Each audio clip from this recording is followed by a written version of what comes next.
안녕하세요. 박영재의 친절한 은퇴스쿨입니다. 자, 이번 시간에는 우리 50대 은퇴 예정자들이 부동산을 도대체 어떻게 접근해야 될지에 대해서 좀 같이 말씀 나누도록 하겠습니다. 자, 사실 이 부동산에 대해서는 지금 제가 말씀드리고 싶은 것은 우리가 이 부동산을 어떻게 운영해서 어떻게 자산 가치를 키워나가느냐 이런 말씀 드리려고 하는 게 아닙니다. 지금 현재 부동산 자체가 워낙 변동성이 크고 하기 때문에 또 이제 어떤 면에서는 투자에 있어서 내가 여유 자금을 가지고 투자를 하면 모르겠는데 그렇지 않으면은 어떤 이 투자에 대한 위험 때문에 부동산에 대해서 우리가 함부로 접근하기 힘들 거거든요. 그럼 제가 지금 이 시간에 말씀드리고 싶은 것은 뭔가 하면은 과연 우리가 은퇴 부동산을 어떻게 접근해야 될지에 대한 것을 아주 심각하게 생각을 해야 돼요. 자, 국민 가계 금융조사를 살펴보면은 60세 이상의 어르신들이 부동산과 금융자산의 비율을 보면은 부동산의 비율이 85% 정도로 나타나고 있습니다. 근데 우리가 항상 한 가지 생각할 것은 뭔가 하면은, 이렇게 나이가 들어가면서 전체 내가 가지고 있는 자산 가운데서 부동산의 비율이 상당히 높게 나타나는데, 내가 어떤 노후 자금을 현금에 노후 자금을 쓸 수 있는 현금을 많이 가지고 있으면은 이 부동산 그냥 가지고 와도 상관없는데 문제는 뭔가 하면은 현금 자산이 생각만큼 많지가 않다라는 거예요. 자, 그러면은 어쨌든 간에 내가 가지고 있는 자산 가운데서 어느 시점이 되면은 연금 받고 현금 자산 헐어가면서 내가 노후 생활을 하게 되는데 어느 시점이 되면은 내가 가지고 있는 가장 많은 자산이 부동산에 대한 것에 손을 댈 수밖에 없는 그런 현실이 나타나게 된다는 겁니다. 자, 그러면 우리가 지금 미리 좀 생각해 둬야 될 것을 생각해 둬야 되는 거예요. 왜냐면은 이 부동산에 대한 것이 덩치가 크기 때문에 내가 은퇴하고 난 다음에 이걸 어떻게 해야 된다? 그래도 상관없지만은 대응이 느릴 수가 있기 때문에 다음과 같은 몇 가지의 내가 주거 형태를 어떻게 가져가야 될지는 미리 내가 좀 정리를 해줘야 된다는 이야기죠. 자, 내가 내 부동산을 가지고 있는 이런 경우, 특히 여기서 집으로 얘기를 할게요.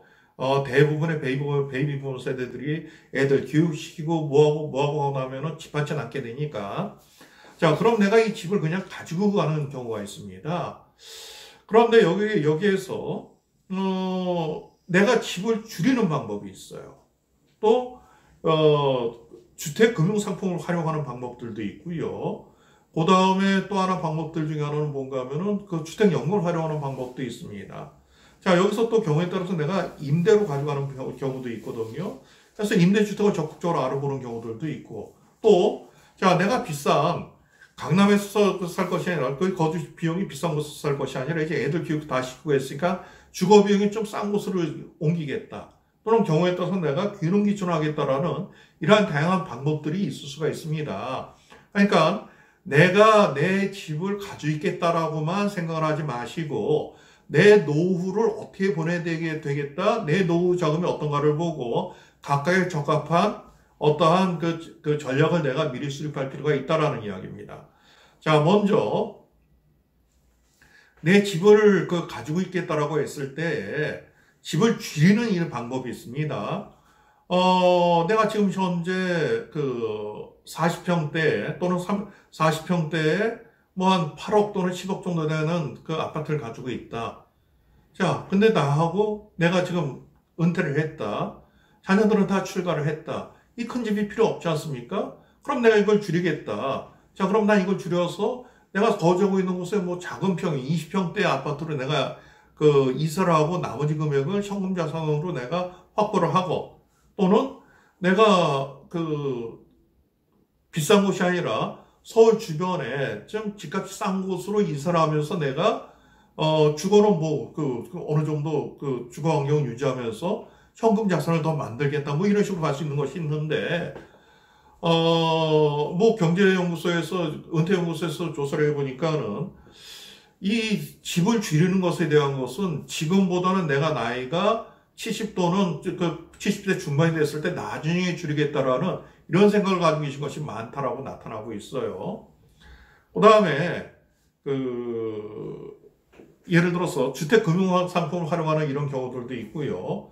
그다음 주택연금을 활용하는 방법들도 있는데 사실상 보면 우리가 정확하게 생각해야 될 건 뭔가 하면은 내가 내 집을 가지고 있으려고 그 고집 부리는 분들은 크게 두 가지 부류로 나타납니다. 첫째는 이걸 내가 이 집을 가지고 있으면 이 집값이 더 오를 가능성이 크다라는 어떠한 자산을 늘려가는 이러한 형태로 내가 집을 고집하는 경우들도 있고요. 또 어떤 분들은 내가 나중에 죽었을 때 집 한 채 정도는 자녀들한테 물려줘야 되지 않느냐 이런 차원에서 접근하는 분들도 계시고 둘 다 생각하는 분들도 계세요. 그것은 뭐 그분들의 어떤 그 가치고 의사결정이니까 그냥 그대로 인정을 하겠습니다. 그런데 여기서 중요한 것은 내가 과연 노후 생활을 제대로 영위할 수 있는 그러한 자산을 가지고 있느냐 이 부분에 대해서 내가 그 생각을 해줘야 되는데 만일 내 집을 가지고 계신다라면은 은퇴 전문가들이 가장 이상적인 그 주거 형태로 보는 것은 내가 살고 있던 곳에서 나이 들어가는 것을 가장 이상적으로 보고 있습니다. 이것을 aging in place, 내가 사는 곳에서 나이 들어가는 것이라고 이야기를 하는데요. 이게 좋은 이유는 뭐 때문인가? 사실 은퇴자들이 제일 크게 겪게 되는 어떤 어려움들은 어떤 관계 단절이거든요. 그럼 내가 사는 곳에서 계속해서 살고 있다라고 가정을 하면은 내가 가지고 있던 사회적 관계망을 그냥 그대로 가져갈 수가 있습니다. 과거 농경사회 때 또 우리가 과거에 지방에서 특히 시골에서 거주하시는 우리 어르신들이 아주 괜찮았던 건 뭔가 그 지역사회에서 자연스럽게 교류를 하면서 가져갈 수 있었다라는 그런 이야기입니다. 근데 여기서 우리가 한 가지 내가 AIG를 생각을 한다라면은 어느 시점이 됐을 때 내가 살고 있는 곳을 한번 개조를 해줘야 됩니다. 홈 리모델링이 필요한데요. 그 이유는 뭐 때문인가 하면은 우리가 나이가 들어가면서 아무래도 이 신체적인 반응 속도가 떨어지지 않습니까? 사실상 어르신들 낙상이 상당히 중요하게 나타나고 있는데요. 어르신들 낙상 사고의 70% 이상은 집 안에서 이루어진다라고 이야기를 합니다. 그러니까 예를 들어서 70이나 75세가 됐거나 이런 연세가 됐을 때 이런 것에 대한 것을 준비를 해주는데 제일 먼저 신경 써야 될 것은 욕실이에요. 욕실이 미끄럽고 습기가 많고 하기 때문에 여기서 낙상사고가 많이 나거든요. 가능하면은 욕조는 없애는 것이 답이고요. 샤워기로 대처를 하는데 서서 하는 것보다는 앉아서 샤워할 수 있는 이런 시설들이 있습니다. 그 다음에 변기 옆에는 내가 지지할 수 있는 지지대가 있어야 되고요. 어떠한 세면대 같은 경우 높낮이가 조정이 가능한 것이어야 되고, 그 다음에 경우에 따라서는 거실에 내가 지지할 수 있는 바를 또 만들어줘야 되고, 또 하나 중요한 건 뭔가 하면은요, 문턱이 없어져야 되는 거예요. 이 문턱은 왜 없어야 되냐면은, 문턱에 걸려서 넘어질 가능성이 있고, 또 어느 시점이 되면 내가 휠체어를 끌거나 보조구를 집에서 끌 가능성이 있거든요. 이때 문제가 될 수 있습니다. 그러니까는 이 리모델링을 할 때 핵심은 두 가지입니다. 첫째는 유니버셜 디자인. 이건 어떤 얘기인가 하면은 나이 든 사람이나 건강한 사람이나 거주지 않은 사람이나 다 같이 편하게 갈 수 있는 그런 디자인. 또 하나 경계가 없는 디자인. 이 두 가지로 말씀 나눌 수 있고요. 여기서 내가 내 집을 유지한다라고 가정했을 때 어느 시점이 됐을 때 이것에 대한 비용이 들어간다. 이것도 반영해 놔야 될 것 같습니다. 그 다음에 내가 내 집을 유지하면서 어떤 것을 현금화 시킬 수 있는 제일 좋은 방법 중에 하나는 바로 주택연금을 활용하는 방법이죠. 주택연금은 뭔가 하면 내가 살고 있는 집에서 내가 살고 있는 집을 담보로 해서 대출을 받는데 이 대출금은 일시금으로 받는 것이 아니라 평생을 죽을 때까지 연금 형태로 받는 거예요. 그러면서 내가 그 집에서 거주를 하는 것인데 이 주택연금이 좋은 것 중에 하나는 뭔가 하면은 집 소유주인 내가 아니라 배우자 기준이다라는 이야기입니다. 그래서 내가 그 전에 사망하더라도 제 아내는 제 집에 살면서 죽을 때까지 살면서 연금 형태로 받을 수가 있는데 한 가지 문제는 뭔가 하면은 이 과거에는 내가 죽으면은 소유자가 죽으면은 상속에 대한 문제가 발생되면서 자녀들 간에 어떤 문제가 발생될 수 있었는데 앞으로 이것에 대한 것을 법을 보완하면서 주택연금을 받는 분 우선으로 가게 만들겠다고 하니까 이거 우리가 좀 주목해 볼 필요가 있고요. 주택연금을 관할하고 있는 주택금융공사 홈페이지를 방문하시면은 그 각 시기별로 해서 나이대별, 연령대별로 한 달에 얼마 정도씩 받을 수 있는가에 대한 것들을 확인할 수가 있습니다. 그러면은 대개 알 수가 있어요. 근데 이거 한 가지 중요한 것은 배우자 기준이에요. 이건 내 기준이 아니고, 왜냐면은 지급을 내가 사망해도 배우자한테 지급을 해주기 때문에, 그러니까 배우자의 연령에 대한 것도 우리가 좀 고려해 줘야 됩니다. 제가 어느 분하고 상담을 했는데 연세가 75인데 그 배우자하고 나이 차이, 연세 차이가 많이 났습니다. 그러니까 4억짜리 그 아파트를 가지고 계신데 실제 그 배우자 기준으로, 부인 기준으로 이 주택연금을 받을 경우에 금액이 상당히 낮게 나오고 있더라고요. 그분이 부인분이 30대 초반이시, 60대 초반이셨으니까, 그러니까 이런 것도 우리가 관심 있게 볼 필요가 있습니다. 또 하나, 임대주택을 활용하는 방법들이 있는데요. 지금 임대주택에 대한 것은 다양한 형태로 나타나고 있습니다. 예를 들어 공공임대주택도 아주 괜찮게 나타나고요. 중산층을 대상으로 한 뭐 뉴스테이 상품도 있고, 그 다음에 공공실버주택이나 행복주택 같은 것들도 있는데, 또 하나 우리가 여기서 한 가지 관심 갖고 봐야 되는 것은 연금형 희망 나눔 주택이라는 것이 있습니다. 이게 LH공사에서 시행을 하는 건데요. 이것은 대상은 그 어르신들이 가지고 있는 그 주택을 LH공사에 매각을 하는데, 아파트는 대상이 안 됩니다. 단독주택이나 다가구 주택을 LH공사에다 그 매각을 하면은, LH공사에서는 근데 과거에는 처음 이 사업 시작할 때는 9억이 넘어서는 안 된다. 그 다음에 65세 이상이어야 된다라는 이 규정이 있었는데 이게 없어졌어요. 왜냐하면은 다가구 가운데서 서울 같은 경우에는 그 다가구 주택 9억이 다 넘거든요. 그래서 대상이 확 축소됐기 때문에 상한에 대한 것들도 없어졌고 나이 제한에 대한 것도 완화가 됐습니다. 자, 그러면은 LH공사에서 이것을 매입하고 난 다음에 이것을 그 매각한 분들한테 이 매월 연금 형태로 지급을 해드리는데요. 종신형은 아니고 10년 또는 30년 동안 확정형으로 지급을 해드리는 제도가 있습니다. 그러면은 이렇게 연금을 받는데 LH공사에서는 어떻게 하냐면은 이 매입한 주택을 리모델링을 해서 8개 또는 10개로 쪼개서 그 리모델링을 해서 공공임대주택으로 만듭니다.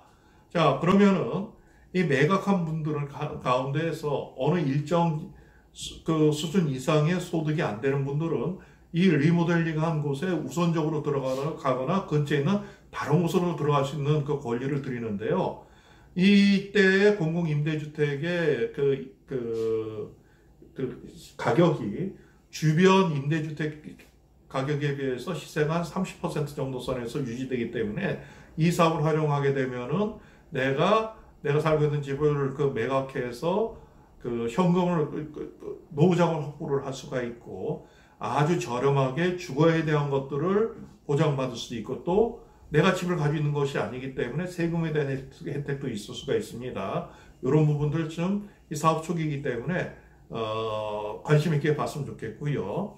또 하나의 공공실버주택이 2016년서부터 이게 시작이 됐는데 지금 각 지방자치단체나 이쪽에서 상당히 적극적으로 이것을 운영하고 있습니다. 쉽게 개요를 말씀드리면은 공공임대주택을 분양을 하는데 예를 들어서 8동의 임대주택을 분양을 하게 되면 그 중에서 3동을 어떻게 분양을 하느냐 1층서부터 3층까지는 그 실버 복지관을 만드는 겁니다. 그 다음에 3층서부터 15층까지는 주거층을 만드는 거예요. 그래서 이 주거층에서는 앞서 말씀드렸던 그러한 그 유니버셜 디자인, 경계가 없는 디자인을 적용해서 어르신들이 생활하기 적합한 이런 환경을 만들어 놓고요. 실버복지관에서 뭐를 만들어 놓는가 하면은 건강과 관련해서 예를 들어서 간호사분들이 그 있을 수 있고 물리치료실, 헬스케어실을 같이 만들어 놓습니다. 또 뭐 식당이나 사우나, 시니어 카페 같은 것들을 여기다 넣어 놓고요. 그다음 뭐 여가 활동을 지원할 수 있는 영화관이나 그다음에 또 그 뭘 배울 수 있는 곳이나 또는 텃밭도 이렇게 만들어 놓는 겁니다. 그래서 그 동에 거주하는 거주민들이 활용할 수도 있고 또는 그 근처에 있는 지역의 다른 어르신들이 활용할 수 있는 이런 형태로 만들어 놓고 있습니다. 그러니까 이것에 대한 사업들은 앞으로도 크게 늘어날 것 같으니까 우리가 이렇게 관심을 갖고 보면 되겠습니다.